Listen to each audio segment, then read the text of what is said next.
Neon Nightmares.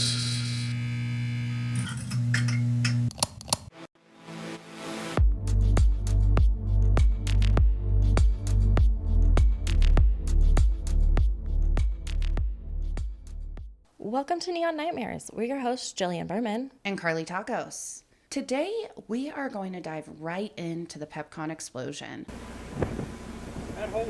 Oh! Ooh, that's gonna be loud. Boy, that destroyed everything. That'll get... That hit the marshmallow factory good back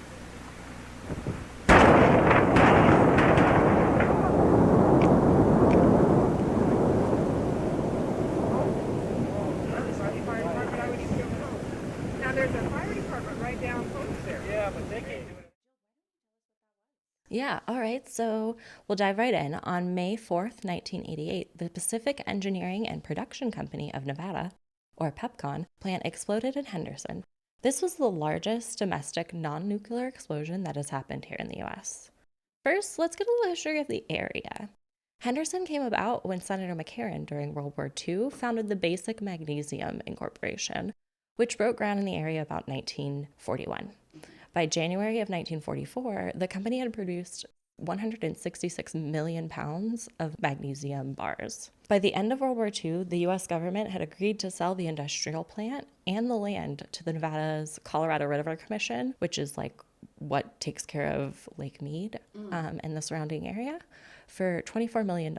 Henderson was then incorporated in 1953. So let's head back to 1988 now. Henderson, which is now Nevada's second most populous city, at that time, its population is around 50,000. The PEPCON plant was 3 miles from downtown Henderson. So PEPCON is a chemical plant, one of 2 in the US that produces ammonium perchlorate, AP. The other one also happens to be in Henderson, 2 miles away. We're about to get real sciencey here for a second, and I'd like to source the History Channel show Destroyed in Seconds for helping me better understand this part, because it's been quite a minute since I've taken chemistry class, but some of this did come back to me. Ammonium perchlorate is an oxidizer. AP is a salt, which is comprised of ammonium, which is nitrogen and hydrogen, and chlorate, which is composed of chlorine and oxygen. If you Google the chemical compound, it's like a little oxygen party. There's just a lot of oxygen in there. It's stable by itself, but it becomes highly explosive if contaminated or combined with fuel. It's used in solid fuel rocket propellants by NASA and also the military. At the time of the explosion, NASA's programming had been halted for 2 years prior, after the Challenger explosion, which was on January 28th of 1986. To remind you, that is when the space shuttle exploded 73 seconds after takeoff, killing all aboard while everyone was watching the world. In the aftermath, the space shuttle program was halted for 32 months. Reagan appointed the Rogers Commission to investigate the explosion. Despite the space shuttle program being on hold, NASA didn't alter any of its contracts. So PEPCON is still producing ammonium perchlorate, and they're stockpiling it. By May of 1988, there was approximately 10.5 million pounds of ammonium perchlorate stockpiled at the 15-acre PEPCON facility. Can I ask you a question? Yeah. Why are they stockpiling it? Because NASA's not sending any rockets up, so they're continuing to produce because NASA hasn't altered any of its contracts. Okay. And they're planning on the space program eventually restarting. Got it. And then they'll be prepared when the time comes. Yes, they have plenty on hand. Never before has so much ammonium perchlorate been in one location at a time. So the day before, on May 3rd, there had been a strong windstorm, which caused damage to the exterior of one of the buildings on the PEPCON facility. The next morning, there were repairmen on site using welding tools to make the repairs. In the investigation of the explosion by the U.S. Fire Administration, it's surmised that some of this welding material caught in the wind and set fire to the dry batch building, which eventually set fire to the open barrels of ammonium perchlorate. The plant's building is constructed of fiberglass panels reinforcing the metal purlins and beams and posts that the building is made out of. And unfortunately, the plant's housekeeping is not good.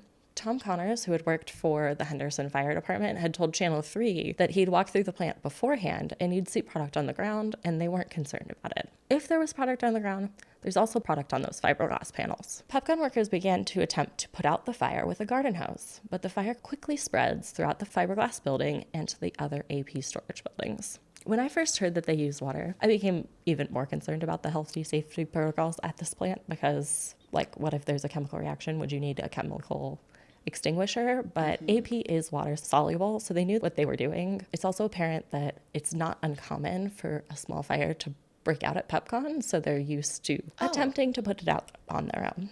Okay. AP is a class 4 accelerant, so there's really nothing you can do once it gets going.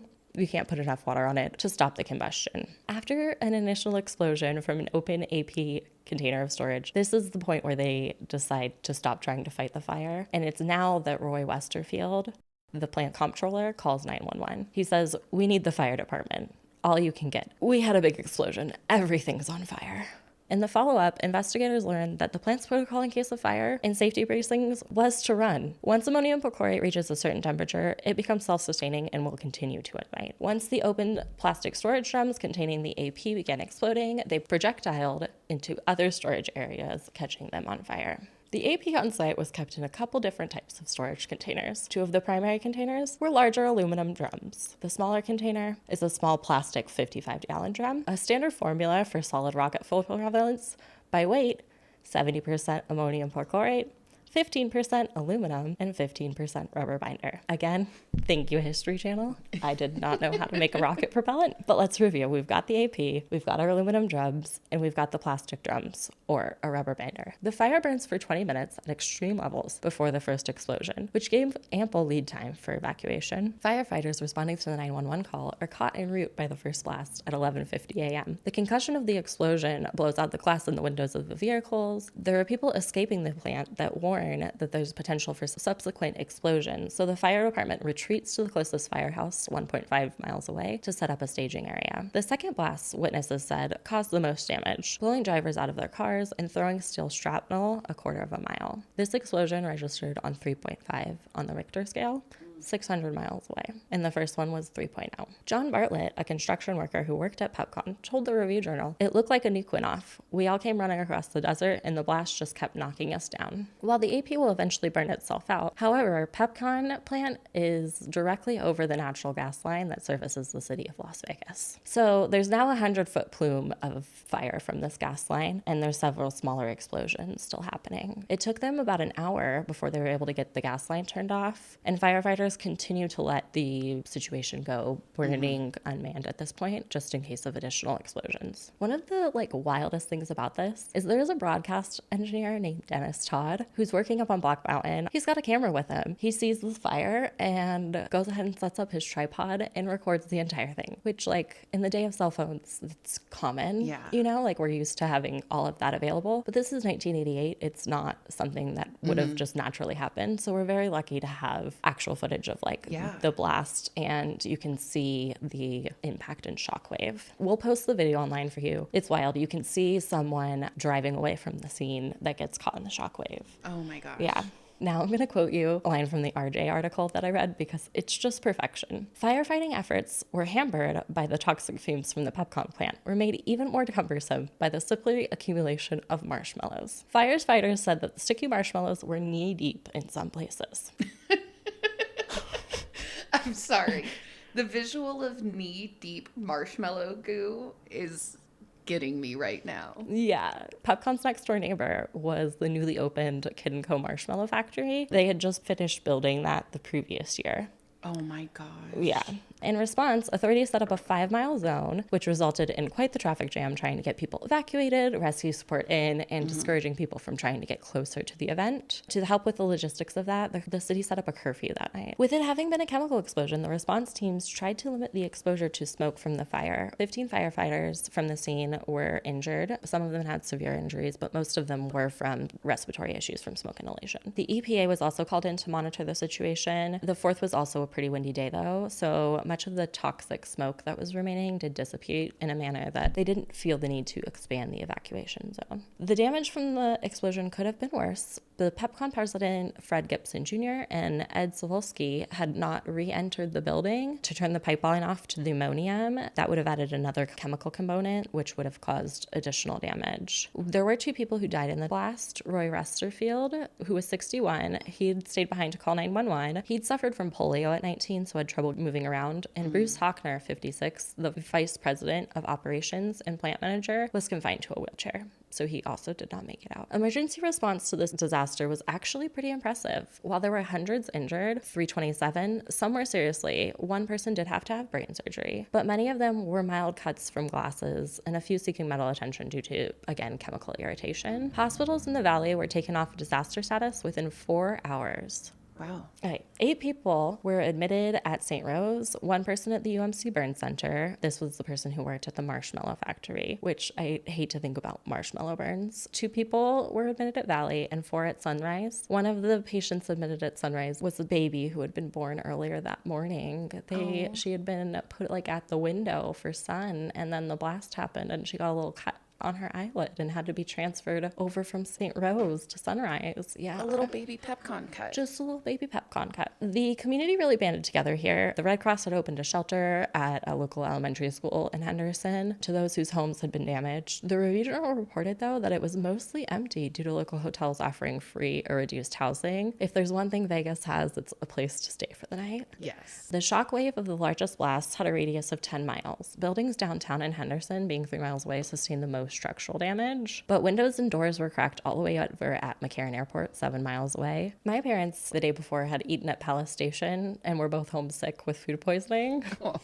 Yeah, but they were laying in their bed near Clark High School and the window was open and they could see the blinds went like straight 90-degree vertical. Wow. On the impact of the blast. I also talked to a couple of people who I knew owned property on the other side of town when the disaster happened. I was put in contact with Tom, who had taken us through where he was when the explosion happened. Yeah, at the time of the PEPCON explosion, I was working as a homicide or as a robbery detective with Metro Police Department, and we were in the City Hall building downtown Las Vegas. And when the concussion was first felt, my first thought was that something might have happened at Nellis Air Force Base. And as reports came in, I can't remember if we first heard it from something on TV or being the police department, we're in touch with the dispatch and we were getting information from them as well, that it was actually PEPCON that had exploded, which everybody knew that they made rocket fuel and had rocket fuel out there. And a short time later, there was a second explosion that seemed even bigger. And I called home to check with my wife at the time, and she was home with my 5-year-old daughter. And she told me that when the first one went off, that it terrified our daughter. And she explained to her, don't worry, something happened, but it's over now. You don't have to be afraid. It's all done. It's not going to happen again.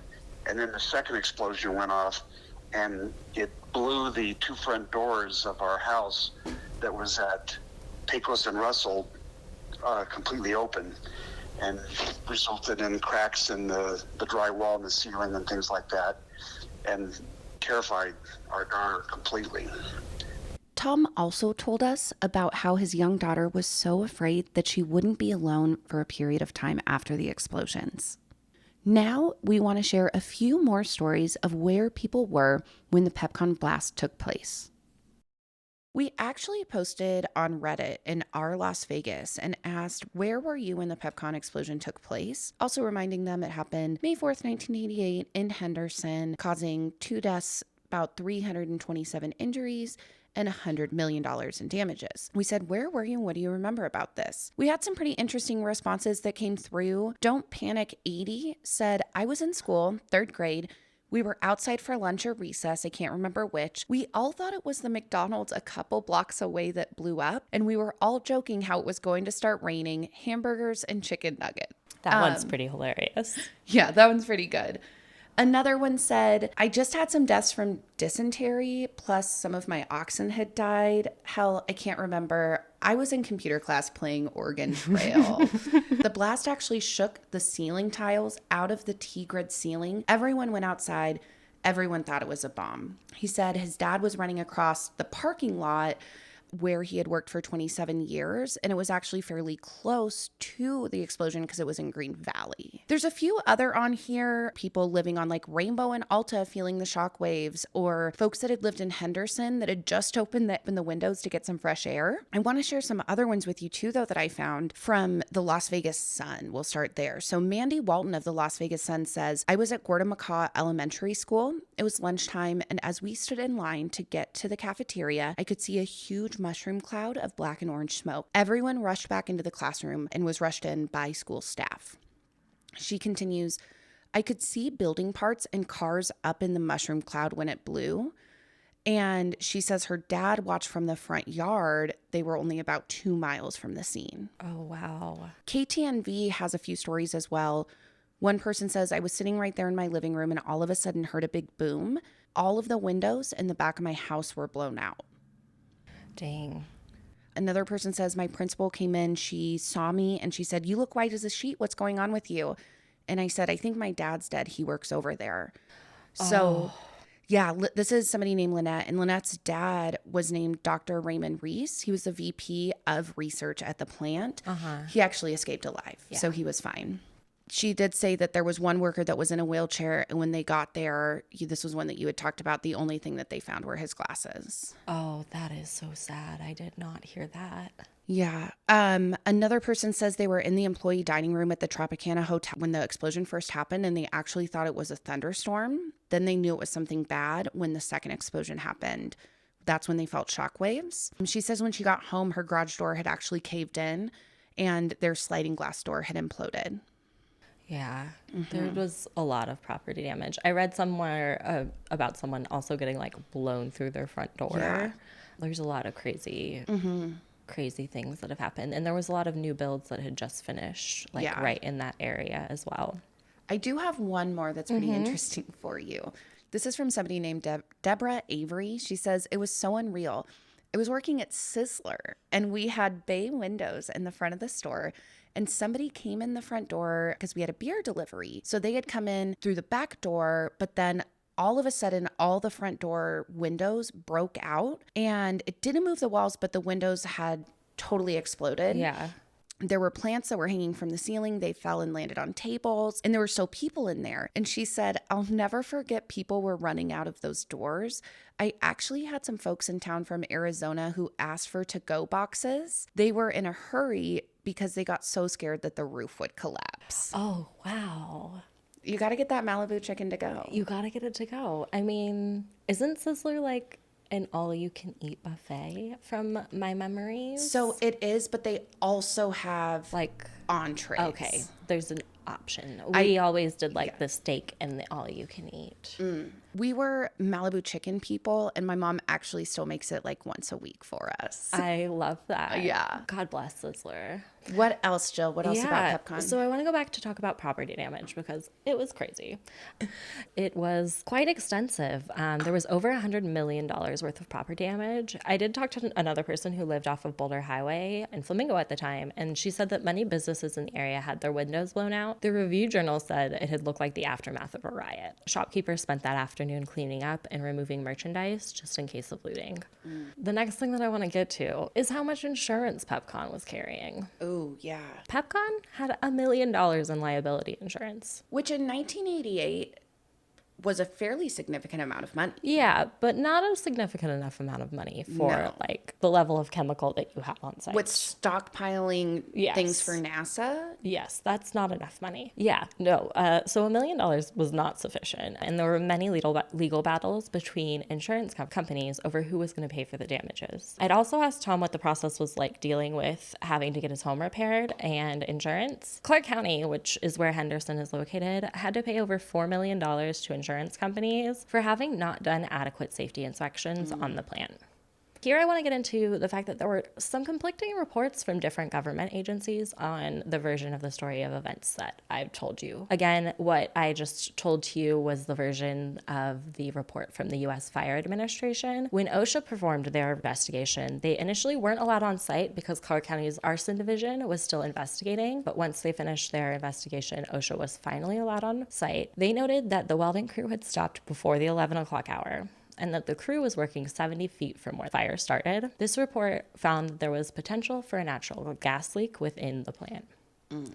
PEPCON was renamed by its parent company, American Pacific, to Western Electrochemical Co., WECO, and is still manufactures AP. In fact, they're now the only manufacturer of AP in the U.S. They moved their plant to Iron County, Utah, with a substantial no-build buffer, so they have learned from some mistakes. Unfortunately, there was another blast at that plant in 1997 that killed 1 and injured 5. Today, the site of the old PEPCON explosion is now an office park in the Valley Auto Mall. Beautiful. All right. Well, next week, we are bringing you the story of a Vegas real estate mogul who didn't end up exactly where he envisioned that he would. All right, you guys, if you could like, subscribe, and review, please, we would greatly appreciate it. Sweet dreams, Sin City. We'll see you next week.